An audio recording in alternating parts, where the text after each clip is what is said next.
खुशामदीद, आदाब, good morning, अस्सलाम वालेकुम। आप सबको हमारी तरफ से हो।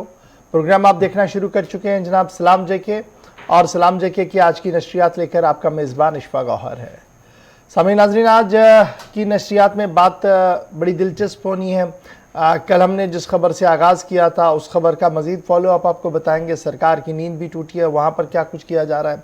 उसके बाद आगे बताएंगे आपको कि कल रात देर गए, नींद क्यों उड़ी बहुत सारे लोगों की और क्यों वो परेशान थे, उस पर मौक़िफ़ क्या कुछ सामने आया है वो भी आपको बताएंगे। और जम्मू कश्मीर के मास्टर प्लान की भी खबर आपको बताएंगे, क्योंकि नया मास्टर प्लान बन रहा है और शहर के अंदर क्या कुछ होने जा रहा है उस पर गुफ्तगू करेंगे।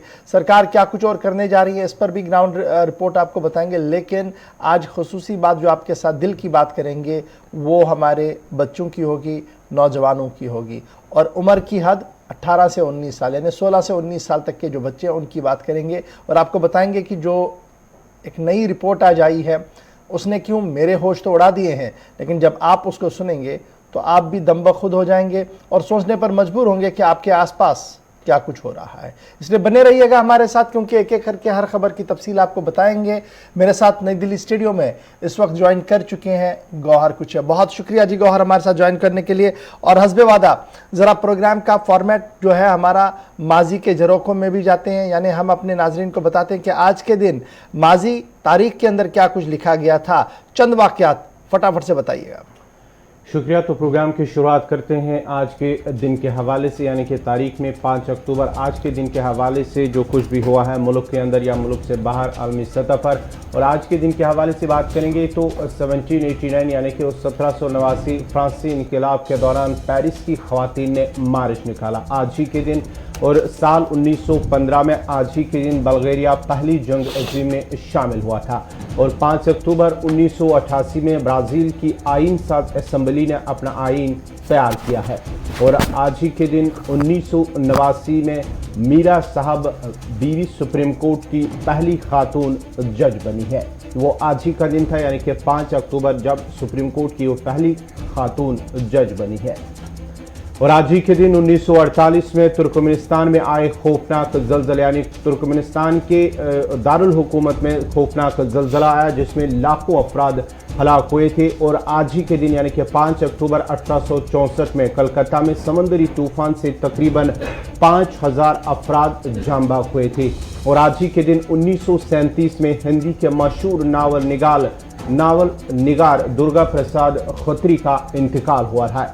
और आज ही के दिन 1944 में फ्रांस में ख़वातीन को वोट डालने का भी हक मिला था।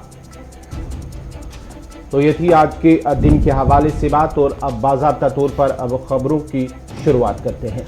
चलिए नाजरीन, आपको बताते हैं कि आज जिस खबर से हम आगाज़ करने जा रहे हैं वो कल क्या फॉलो अप है। कल जब हमने आपको बताया था कि जनाब एक और मामला सामने आया और हज़ारों पेजों पर मुश्तमिल पेंडोरा बॉक्स जो है वो खुल चुका है, उसमें अब सरकार भी जाग चुकी है और सरकार के साथ साथ कुछ और नाम भी सामने आया है। यानी कल से जो हज़ारों नाम तकरीबन मुल्क के अंदर 300 ऐसी शख्सियतों के नाम आए हैं जिन्होंने ऑफशोर कंपनियां बनाई है और हज़ारों करोड़ मिलियन जो है वो वहाँ पर ट्रांसफ़र कर दिया। और सरकार को शायद भनक भी ना लगे, लेकिन सरकार ने ये भी ज़रूर कहा कि कुछ मामलात में पहले ही उनको खबर लग गई थी। बहरहाल वो जो खबरें थी, इसी तरीके से बरसगीर के मुख्तलिफ हिस्सों में जब आप नज़र डालेंगे तो मुख्तलिफ इलाकों के अंदर ये पेंडोरा जो मामला है, पेपर्स है, उसकी खबर सामने है। तो कल रात देर गए जब ये खबरें लगातार गश्त कर रही थी और नाम सामने आ रहे थे, तो सरकार ने कहा जी CBDT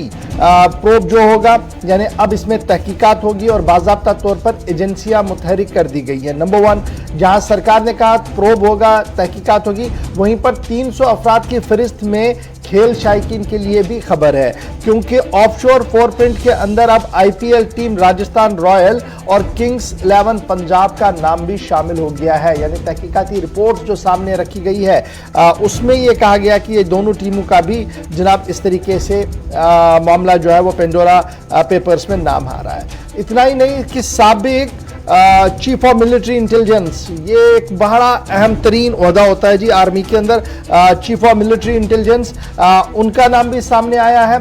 और उसमें ये कहा गया कि देखिए उन्होंने भी तकरीबन 1 मिलियन के करीब पैसा जो है वो लगाया है इस तरीके की किसी फॉरश्योर कंपनी के अंदर, और उन्होंने अपनी शिनाख्त जो है वो जाहिर नहीं की है, पेंडोरा बॉक्स की तरफ से कहा गया है। और सरकार ने क्या कुछ कहा है? सरकार कह रही है कि central board of direct taxes, CBDT, enforcement directorate, reserve bank of India, financial intelligence unit, वो जी इन सब पेंडोरा पेपर्स की अब इन्वेस्टिगेट करेगी, नंबर 1। और बाज़ाब्ता तौर पर यह कहा गया कि ICIJ ने जो बड़ा खुलासा दुनिया भर के कई मुल्कों के लिए किया है वो तो अपनी जगह है, लेकिन ICIJ की रिपोर्ट का हवाला बनाते हुए हम अब उन सभी 300 लोगों की कार्रवाई करेंगे, उन 300 लोगों से पूछताछ करेंगे जिनके नाम सामने आए हैं। तो सरकार ने कल पहले दिन शाम होते होते इस बात का ऐलान कर दिया। तो अब जब मैं आपको ये इन्वेस्टमेंट की बात बता रहा हूं तो फॉर श्योर जो कंपनियां हैं, ऑफशोर कंपनियां जो हैं, इसमें IPL की टीम का मैंने आपको पहले ही बताया कि royal multi sport private limited जो राजस्थान रॉयल के मालिक है, जो DPH ड्रीम प्राइवेट लिमिटेड यानी किंग्स 11 पंजाब, उनका भी लगातार ये नाम जो है वो सामने आया है।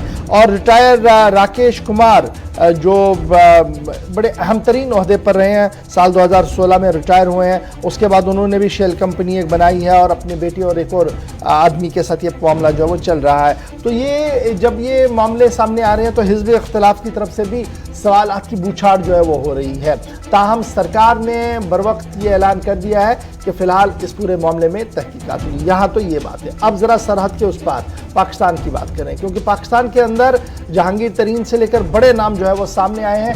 वहाँ पर इमरान खान की क्या कुछ पॉलिसी है? तो इमरान खान ने कहा कि पहले ही उनका मौक़िफ़ ये है कि पाकिस्तान की जो कौमी सरमाया है उसे मुंतकिल होने नहीं दिया जाएगा, और अगर ये पेंडोरा पेपर सही है और इनकी तहकीक के बाद ये साबित होता है कि ये वाक़ईतन मुल्क के साथ गद्दारी की गई है, तो अब उस पर कार्रवाई होगी, उसी तरीके से कार्रवाई होगी जिस तरीके से हमने साबिका मेंबर्स के लिए किया। यानी सीधे सीधे से उन्होंने नाम दिया था नवाज शरीफ और दीगर लोगों को, उन्होंने कहा कि जैसे वहाँ पर कार्रवाई हुई वैसी कार्रवाई यहाँ पर भी हुई। तो फिलहाल दुनिया भर के कई हिस्सों के अंदर पेंडोरा पेपर्स ने तूफान मचा दिया है। भारत पाकिस्तान का हाल तो हमने आपको बता दिया, रूस तक बात चली गई है, सऊदी अरबिया तक मामला है, और मामला कई और खलीजी मुल्कों का भी है। ताहम वहाँ पर क्या कुछ होगा उसका हमें भी इंतजार रहेगा, लेकिन ICIJ की तरफ से जो काम किया गया है इसकी सराहना अब आलमी इदारों की तरफ से भी की जा रही है। तो ये बात थी जनाब पेंडोरा पेपर्स के हवाले से, क्योंकि ये बड़ा अहम मामला था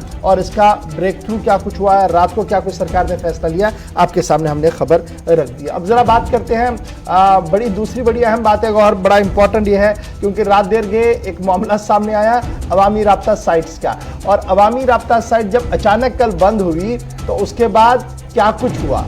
ये तकरीबन 5 से 6 घंटे तक ये आउटरीच हुआ, ये बंद हो गया, और जब ये बंद हुआ तो कश्मीर से लेकर बड़े कॉल्स आना शुरू हो गए और राई का पहाड़ बन गया जी।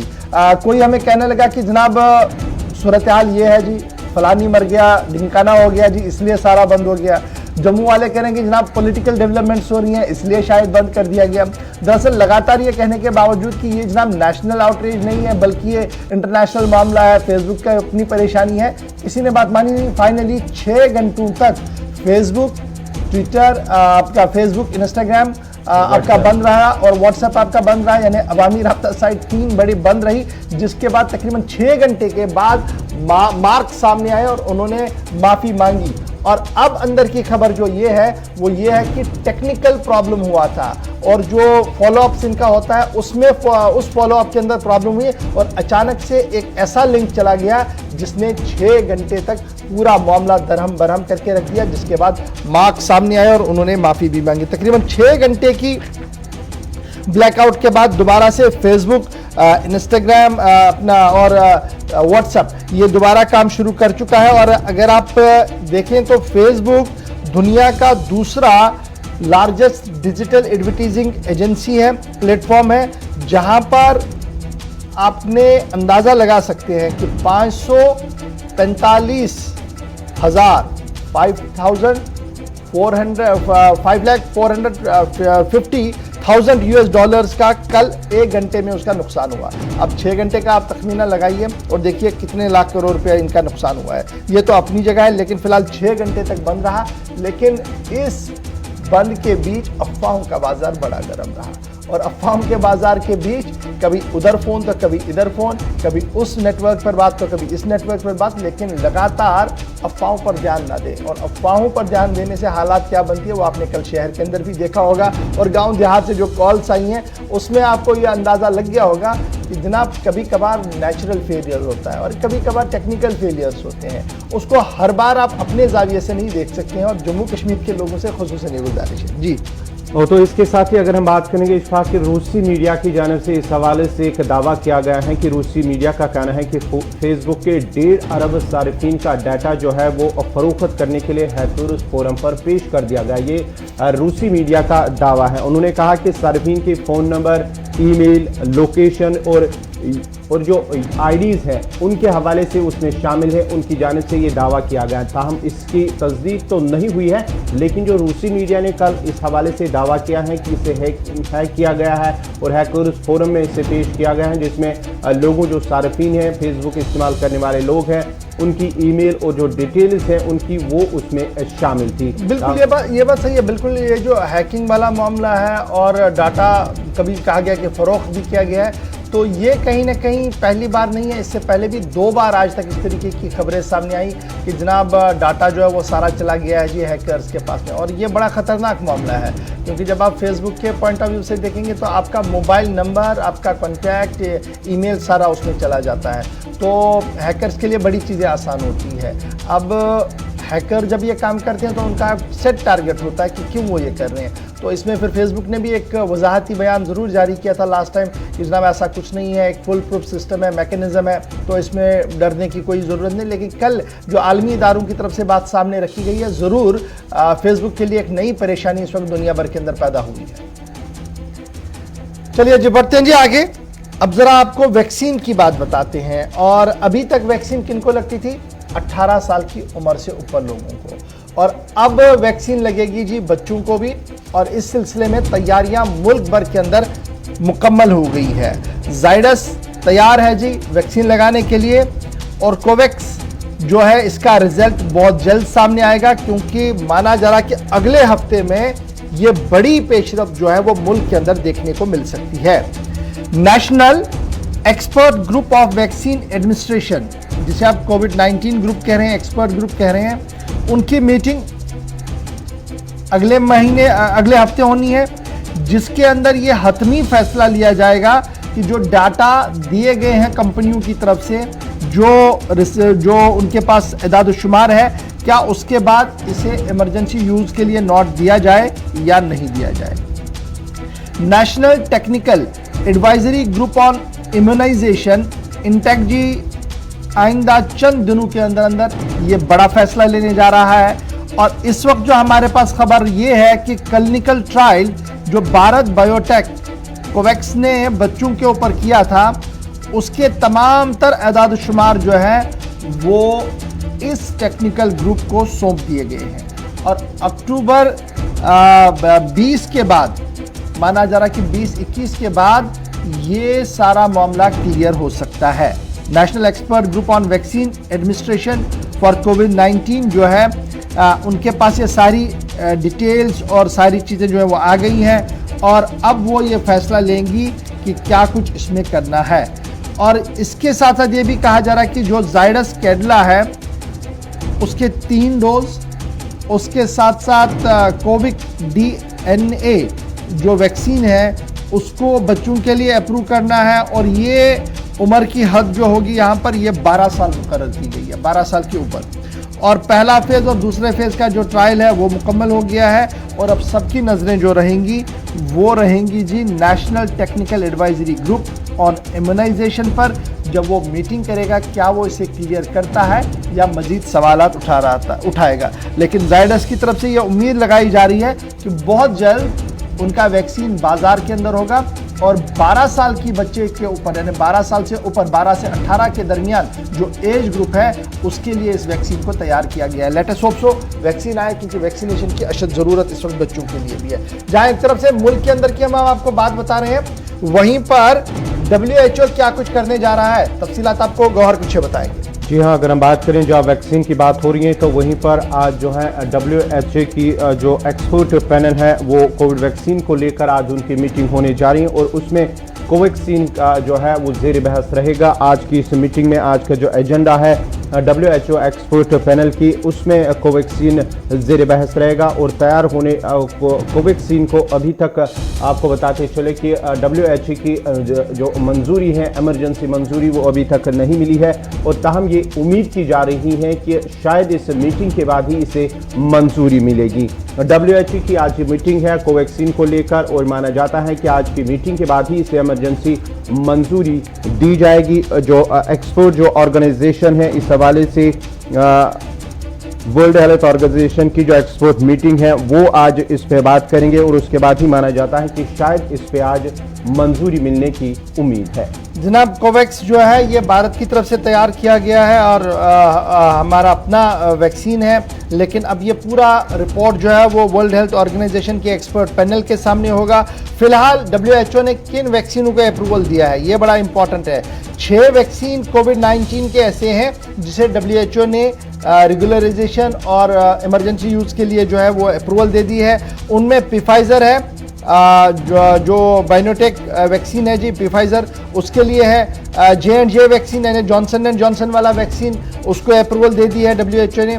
ऑक्सफर्ड का एस्ट्राजेनेका, इसको जनाब जो है वो अप्रूवल मिली है। और कोविशील्ड जो सीरम इंस्टीट्यूट भारत की तरफ से तैयार किया गया है, इसको भी WHO ने मान्यता दी है, अप्रूवल दी है। और मॉडर्ना जो है उसे भी कहीं ना कहीं अप्रूवल जो है वो मिल गई है। तो अब नई बात होगी कि भारत की तरफ से जो इंडिजीनियस वैक्सीन है उसको भी आज आलमी इदारे के सामने रखा जाएगा ताकि वहां पर इसको जो है मंजूरी मिल सके। तो इस वक्त ग्लोबली जब आप इसको देखेंगे, पूरी दुनिया के अंदर आप देखेंगे तो वैक्सीनों की ज़रूरत है, क्योंकि पूरी दुनिया के अंदर अभी भी कुछ ऐसे मुल्क हैं जहां पर वैक्सीन नहीं पहुंची है पूरी तरह से। और जो डॉक्टर नवीद विंग है, chairperson covid task force all India medical science institute of Delhi के, उनका मानना है कि अगर ये वैक्सीन भी आता है, अप्रूवल होता है, तो मजीद राहत जो है वो मिलेगी और मजीद काम जो है वो आसान होगा। तो कहीं ना कहीं और वैक्सीन जब आएंगे तो और ज़्यादा बेहतरी के साथ कोविड-19 का मुकाबला जो है वो किया जा सकता है। तो फिलहाल WHO के अंदर आज मीटिंग है, हमें नज़र रहेगी उस पर और जो कुछ वहाँ से होगा आपको ज़रूर अपडेट हम करेंगे। अब बढ़ते हैं जी आगे, ज़रा बात दिल्ली की करते हैं। जब सेहत की बात हो रही है तो दिल्ली के अंदर डेंगू का कहर है। कोविड-19 थोड़ा सा विराम पर है, थोड़ा सा कंट्रोल के अंदर ज़रूर नज़र आ रहा है, लेकिन डेंगू आहिस्ता आहिस्ता करके अब बेकाबू होता हुआ नज़र आ रहा है। और ये माना जा रहा है कि रवा हफ्ते महीने के दौरान 2 अक्टूबर तक 217 केस आए और पिछले 2 महीनों के दौरान 341 केस जो है वो सामने आए हैं। और कुल मिलाकर जब आप इसको देखेंगे तो 60% पॉजिटिव रेट जो है वो सामने है, 60+ परसेंटेज जो है वो रिपोर्ट्स की बढ़ रही है। और ये सितंबर के महीने की बात है और सितंबर में और अक्टूबर का जब आप मुकाबला करेंगे तो लगातार ये केसेस जो है वो बढ़ रहे हैं। डेंगू पिछले 3 साल का रिकॉर्ड तोड़ा है डेंगू की बीमारी ने दिल्ली के अंदर। और यही वजह है कि अब जो डेंगू फीवर है, जो बुखार है, इसको 3 हिस्सों में बांट दिया गया है। टाइप 1, टाइप 1 और टाइप 3 को माइल्ड कहा गया है और टाइप 2 और टाइप 4 को सीवियर डिजीज के अंदर जो वो डाल दिया गया। और दिल्ली हुकूमत ने अब एक अनोखी पहल की है, हर हफ्ते 10 हफ्तों के लिए 10 बजे 10 मिनट का कैंपेन, यानी आपके आसपास जितना भी पानी है उसको साफ करना। अब ये आया कैसे? इस बार मॉनसून थोड़ा सा जल्दी आया और मॉनसून की वजह से पानी आपका मुख्तलिफ इलाकों के अंदर रहा है और वो पानी के ऊपर मच्छर फैला और मच्छर की वजह से इस वक्त पूरी सूरत हाल दिल्ली के अंदर है, यानी डेंगू बुखार आहिस्ता आहिस्ता करके बढ़ रहा है। और पिछले 3 साल का रिकॉर्ड इस बार दिल्ली के अंदर टूटा है डेंगू की वजह से। तो ये थी डेंगू के हवाले से खबर, जहां अब कोरोना वायरस ने जो दहशत मचाई थी उसके बाद ही अब दिल्ली के अंदर डेंगू की वजह से हालात दिन ब दिन ख़राब होते जा रहे हैं। अब बढ़ते हैं आगे। अब बात अब वज़ीर-ए-आज़म नरेंद्र मोदी की करेंगे। आज वो लखनऊ के दौरे पर जा रहे हैं। वज़ीर-ए-आज़म नरेंद्र मोदी का आज लखनऊ का दौरा है और 3 रोज़ा अर्बन कॉन्क्लेव में वो शिरकत कर रहे हैं। वज़ीर-ए-आज़म मुख्तलिफ प्रोजेक्टों का सग बुनियाद भी रखेंगे और साथ ही साथ सरकार की जानिब से जो भी कारकर्दगी की गई है उसका खाका खाका भी आज वो इसमें पेश करेंगे वज़ीर आज़म की जानिब से। आज 3 रोज़ा उनका दौरा है, 3 रोज़ा अर्बन कॉन्क्लेव है, उसमें उनकी शिरकत होगी। मुख्तलिफ प्रोजेक्टों, मुख्तलिफ स्कीमों के हवाले से जो भी प्रोजेक्ट बनाए गए हैं, तामीर किए गए हैं, उनका सगी बुनियाद रखेंगे। तो ये प्रोजेक्टों का इफ्तिताह भी करेंगे और साथ ही साथ जो सरकार की जानिब से जो भी काम हुए हैं उनका खाका पेश करेंगे। जनाब, आज़ादी का अमृत महोत्सव के 75वें प्रोग्राम के 75 साल मुकम्मल होने के सिलसिले में जो प्रोग्राम इस वक्त मुल्क भर के अंदर चल रहे हैं, उसी के तहत urban India transforming urban landscape के मौजू पर बाज़ाब्ता तौर पर आज 10:30 बजे कॉन्फ्रेंस कम एक्सपो का इफ्तिताह करने जा रहे हैं और उसके साथ साथ 75 ऐसे प्रोजेक्टों और स्कीमों पर जिन पर 4,737 करोड़ रुपया खर्च आना है, वज़ीर आज़म जो है वो यहाँ संग बुनियाद रख रहे हैं या उनका इफ्तिताह करने जा रहे हैं। उत्तर प्रदेश पर खुसूसी तवज्जो मरकूज़ हुई है पिछले कई दिनों से और आज़ादी के अमृत महोत्सव के मौके पर मिनिस्ट्री फॉर अर्बन अफेयर्स की तरफ से ये प्रोग्राम वहाँ पर रखा गया है। अब ये जो आज की तकरीब है ये इसलिए भी बड़ी इंपॉर्टेंट है। पिछले 2 दिन के दौरान क्या हुआ था लखीमपुर खीरी के अंदर, वहाँ पर धरना प्रदर्शन, वहाँ पर FIR हुई, सरकार ने जुडिशल कमेटी बनाई और किसान वहाँ से हट गए। किसानों का रोष और गुस्सा अभी भी सड़क पर है और उत्तर प्रदेश के अंदर चुनाव है और चुनाव से पहले अब माहौल और हालात को साजगार बनाया जाए। वज़ीर आज़म भी कहीं ना कहीं आज़ादी अमृत महोत्सव के बहाने वहाँ पर पहुँचेंगे और वहाँ से हिज़्ब इख्तिलाफ और सभी लीडरों तक बात पहुँचाने की कोशिश करेंगे। माना जा रहा है कि आज का खिताब इंतहाई अहम होने जा रहा है। बड़ी बातें उत्तर प्रदेश की सियासत से बाहर आएंगी क्योंकि लगातार कुछ ऐसे इंसिडेंट्स हुए हैं जिस पर खुद भी वज़ीर आज़म नाराज दिखे हैं। तो बढ़ते हैं जी आगे।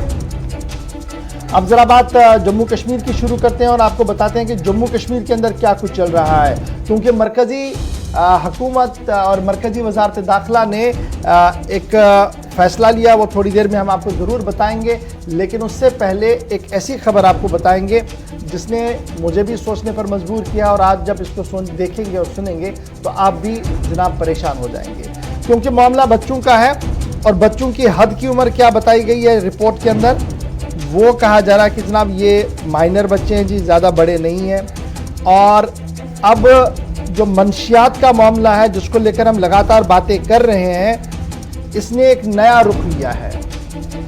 10 साल से 19 साल तक की उम्र के बच्चे मंशियात की दलदल में फंस रहे हैं और ये मंशियात जो है ये इजी एक्सेस है मार्केट के अंदर। एक स्टडी सामने आई है जी, इंडियन जर्नल के अंदर ये स्टडी छपी है और उस स्टडी का हवाला देते हुए इस खबर को आपके सामने रख रहा हूं, जिसके अंदर यह कहा गया कि बच्चे, अगर आप ऐसे ही देखें कि कश्मीर के अंदर 3 में से हर दूसरा बच्चा किसी न किसी नशे में मुब्तला है। अब आप समझिएगा कि सूरत हाल कहाँ की हो जा रही है। हर 3 में से दूसरा बच्चा, अब ये 3 में से जो दूसरा बच्चा आपका मंशियात का आदी हो रहा है, ये कौन सी मंशियात ले रहा है, ये इजी एक्सेस कौन सा है, ये बड़ा सवाल है। और रिपोर्ट के मुताबिक ये वो चीजें ले रहा है जो बड़ी सस्ती दामों पर अवेलेबल है और उसकी वजह से अब उसके सांस लेने की प्रॉब्लम्स आ रही। टाइपराइटिंग आपको याद होगा, टाइपराइटर जिन्होंने देखा होगा, फ्लूइड होता है वाइट कलर का, बेतहाशा इस्तेमाल हो रहा है रिपोर्ट के मुताबिक। इजी एक्सेस है मार्केट में, बड़े कम दामों में मिलता है और उम्र क्या है 10 से 19 साल। उसके बाद जनाब पेट्रोलियम अशिया, यानी जिस चीज़ के साथ पेट्रोल मिली हो और उसकी स्मेल ली जाती है।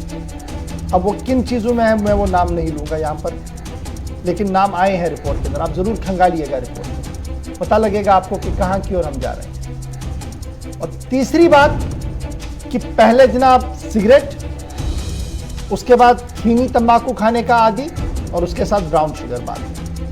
ये रिपोर्ट का हवाला है और इस रिपोर्ट को जब मैंने देखा, कहा गया कि 66.3% बच्चे इस वक्त ज़ेर इलाज है रिहैबिलिटेशन सेंटर्स के अंदर या डॉक्टरों की निगरानी। 66.3% रिसर्च के अंदर ये कहा गया कि बच्चों के अंदर सांस की बीमारी है, क्योंकि वो इनटेक कर रहे हैं, वो ले रहे हैं, वो नाक से ले रहे हैं।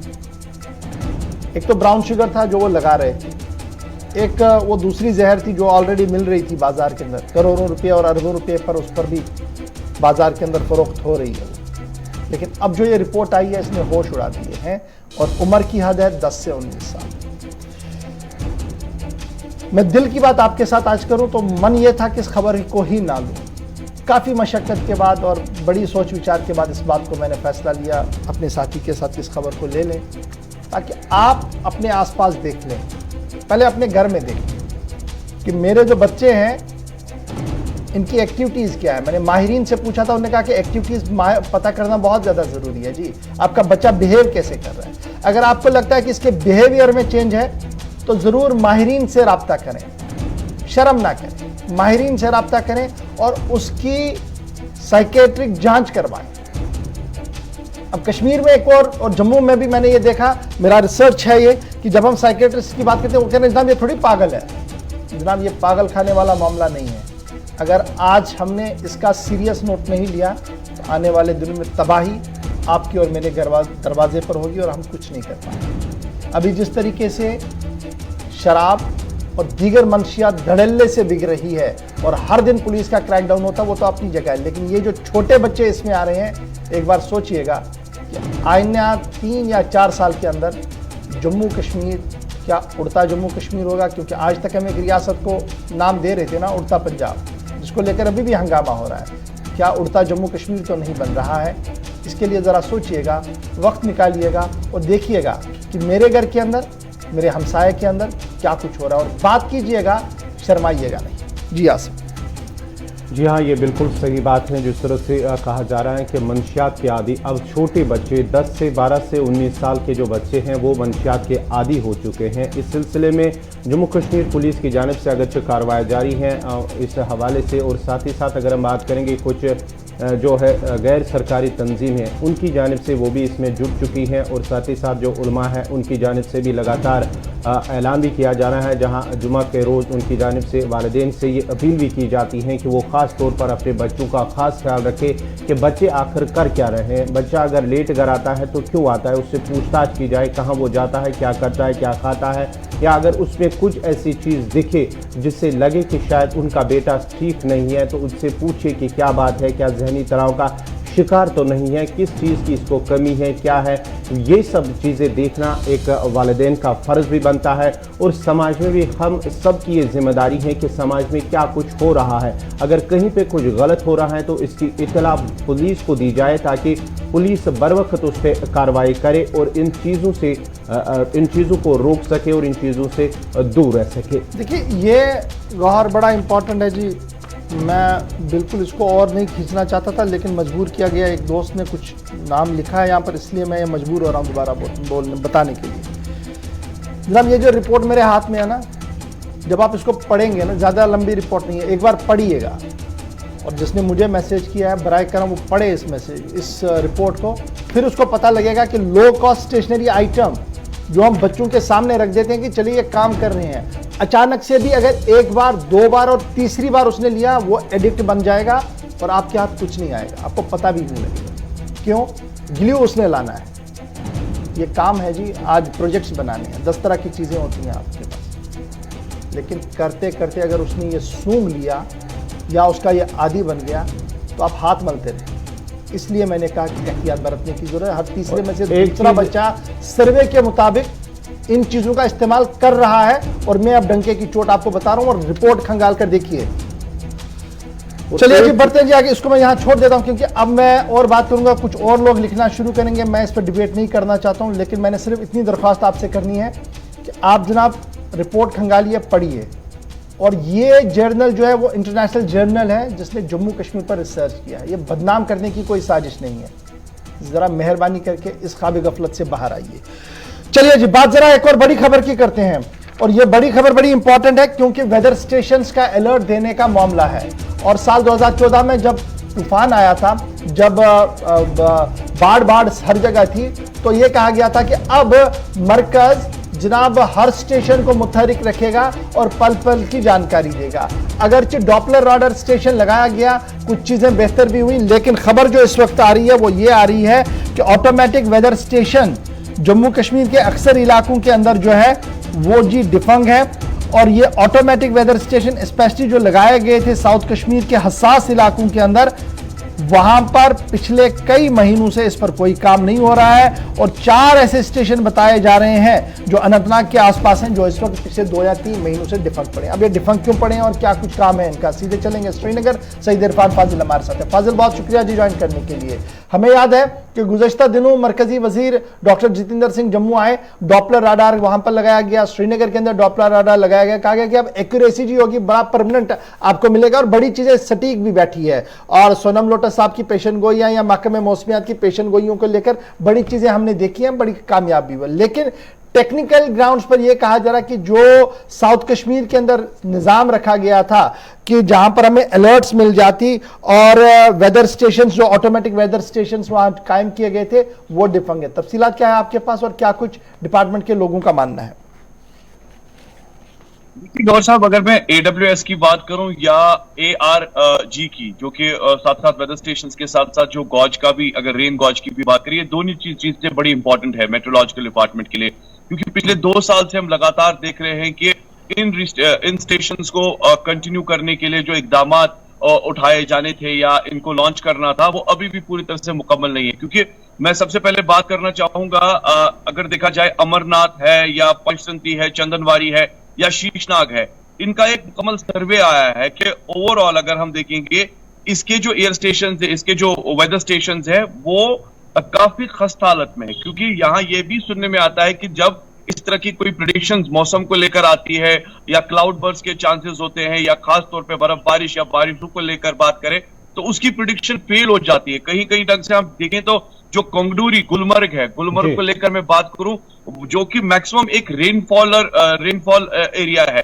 तो वहां के जो उस एरिया में जो सेंसर्स लगाए गए हैं वो काम नहीं करते हैं। और ये वहां पर सुनने को जरूर मिलता है कि वहां जहां पर ज्यादा बारिश होती है, सेंसर्स के जरिए वहां कम पता चल जाता है। इसी तरह से अगर देखा जाए सर, जम्मू की मैं बात करना चाहूंगा, जम्मू में भी छट्टा को लेकर जिस तरीके से रिपोर्ट आई है, वहां का जो सिस्टम है वो भी डिफंक्ट पड़ा हुआ है। तो इस तरीके से लगातार जो है सिचुएशन सामने है। और शालीमार श्रीनगर की बात करेंगे, जो हमेशा इम्प्रॉपर टेम्परेचर रिकॉर्ड देता है। अब जब ये मामला जो है, जबकि हमने लोगों तक, जो माहिरीन है या जो एक्सपर्ट्स है, जो टेक्निकल विंग इसको देखते हैं, उन तक जब हमने बात पहुंचाई, जिनका नाम जैसे लास्ट टाइम भी उनकी स्टेटमेंट आई थी, मोहम्मद अशरफ साहब है जो कि इसके इंचार्ज है, उनका मानना है कि सप्लाई जो है स्पेयर्स की, उसके जो पार्ट्स हैं वो अभी आ नहीं पा रहे, जो कि पुणे से आने थे।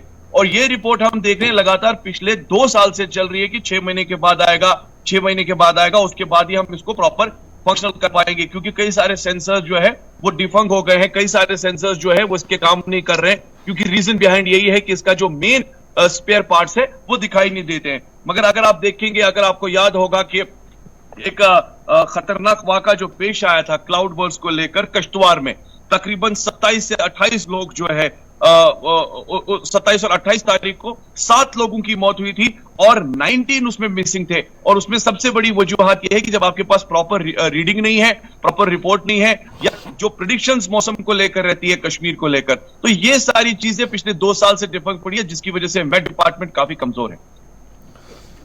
चलिए जी, बहुत शुक्रिया इरफान हमारे साथ श्रीनगर से ज्वाइन करने के लिए और ये बताने के लिए कि महकमे मौसमियात की पेशन गोइयाँ तो सटीक होती हैं, लेकिन जो एक्यूरेसी होनी चाहिए थी वो क्यों नहीं जम्मू कश्मीर के अंदर हो रही है, क्योंकि बहुत सारे स्टेशंस पूरी तरह से फंक्शनल नहीं है। छोटे से ब्रेक के लिए रुक रहे हैं, ब्रेक के उस पार आएंगे तो आपको डिटेल में समझाएंगे कि शहर को जाज़बी नज़र और खूबसूरत बनाने के लिए मास्टर प्लान के अंदर क्या कुछ बातें कही गई है। आपको याद होगा इसी प्रोग्राम में मैंने पिछली बार आपको बताया था अस्पताल कितने बनने हैं, स्कूल कहां पर बनने हैं। अब महकमा सयाहत के हवाले से क्या कुछ शहर श्रीनगर के अंदर होना है और प्लान क्या कुछ कह रहा है जो एग्जीक्यूट होने की तैयारी पर है, बताएंगे डिटेल में आपको छोटे से ब्रेक के फौरन बाद।